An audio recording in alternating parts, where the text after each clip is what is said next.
Welcome to the Healing Her Story podcast, a podcast where we reclaim our stories, reconnect with our bodies, and remember the wisdom we were never taught and yet always carried. I'm your host, Riva Jean-Paul, a trauma-informed somatic practitioner, menstrual cycle coach, interdisciplinary artist, and guide for women walking the path of healing, awakening, and becoming. This show is for the woman who's tired of holding it all together, for the one who's done the talk therapy, read the books, and tried to meditate her way through the pain, and is now ready to go deeper. We live in a world that asks so much of women, a world that rewards our silence, praises our productivity, and shames our sensitivity. The systems we've been raised in were not built for our bodies, our rhythms, or our truth. But here, we do things differently. Together, we explore the cycles of the natural world and the menstrual cycle, the medicine of somatics, the power of creative expression, and the radical act of slowing down. Each episode is a journey through personal reflections, seasonal rhythms, expert conversations, and the deeper layers of what it means to heal from the inside out. Because healing isn't about fixing what's broken, because I do not believe you are broken. It's about remembering who you are and reconnecting with the wisdom and the healing intelligence that lives inside of you. I am so glad you are here. Let's begin. Fighting for the voice of the womb, diving to the depths of my womb, singing the truth of my womb, trusting the phases of the moon. Hello, my love. Welcome to today's episode of the Healing Her Story podcast. I am coming in today with a bonus episode. This is a short, sweet, and powerful episode for you today that I wanted to slip in this very last part of the cycle. We are deep in the waning moon, this final stretch before the new moon and a new beginning. This is a time to recharge, reflect, and reevaluate.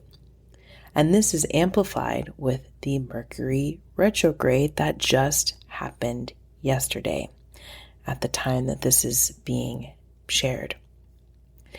And so this week's episode, today's episode, is more of a soft whisper than a loud teaching. It's a gentle and loving invitation to consider, what if doing more isn't what heals you? What if doing less is? So often women come to me in the thick of their healing journey, carrying early childhood trauma, attachment wounds, and years of stress. And they are doing everything.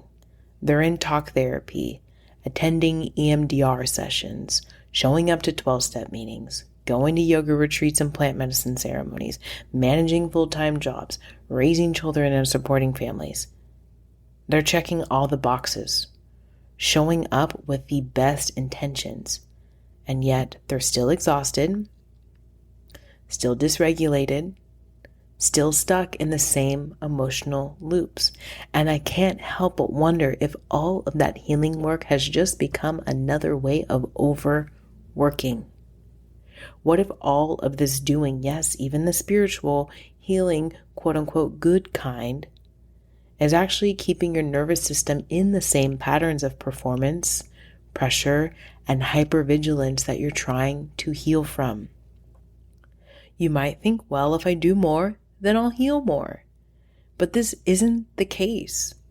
One of the trauma-informed principles in which my work is deeply rooted in is that less is more.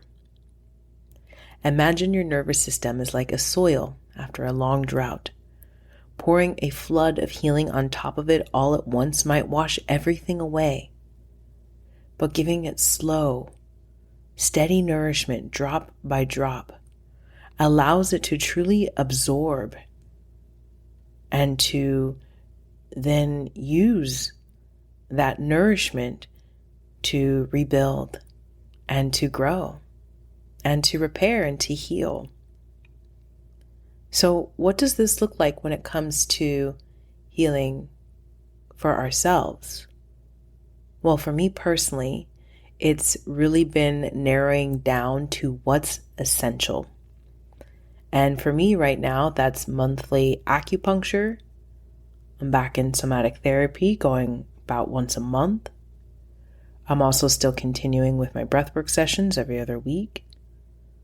I check in with my menstrual cycle coach and supervisor about once a month. And for my daily practices, I'm just focusing on daily movement, hydration, eating nourishing meals and whole foods, and just being as present as I can with myself throughout the day. And that's it. I'm not in a rush to try the latest supplement or healing modality, though I definitely think about it and get excited about things from time to time. I've let go of this pressure to be everywhere, to do everything, to fix every wound. And I've really learned to trust in consistency, in the natural rhythm and pace of my body and of my nervous system, and of the sacred simplicity that can come from just focusing on the essentials. And it's been interesting to see this start to trickle down into my life as well.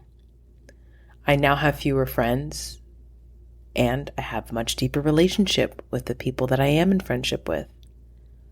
I attend fewer social gatherings, and when I do decide to go to a social gathering, I find myself having a lot more fun. I have less stuff as I've been growing and changing and healing. It's invited me to let go of things. And as I've let go of those things, I've created more space for things that I truly love and that bring actual value to my life. And as all of those other things have begun to change, I now have way less anxiety and I have way more joy and pleasure. So I invite you to play with that in the coming weeks and in the coming cycle, and to get curious about how you can do less to create more. Thanks so much for making it till the end of today's episode. Before you go, if this episode spoke to your heart, moved something in you, or offered a moment of clarity, or perhaps helped you to feel even just a little bit more seen or heard or understood, I invite you to please share this episode with a friend. Together, we create space for the feminine frequency to rise, not just in us as individuals, but in our families, in our communities, and ultimately in our collective. And this is how we do it, by sharing one story at a time, by having one conversation at a time, by taking one small step at a time. And if you're wanting to support the podcast even more, it truly helps to leave a 5-star rating and review. Your words help other women find this space, feel seen, and know that they're not alone on their healing journeys. As a thank you, when you leave a review, take a screenshot and email it to me at riva@windsofchangesac.com. I'll give you a free registration to our online trauma-informed breathwork circle for women held on Zoom every third Thursday at 7 p.m. Pacific Standard Time. It's a powerful space for release, restoration, and real connection. Thanks so much for being here. Thanks so much for helping this work ripple outward. Until next time, take care of yourself and take care of each other. Fighting for the voice of the womb, clearing the pain from your womb, creating new life from your womb, rebuilding with the phases of the moon.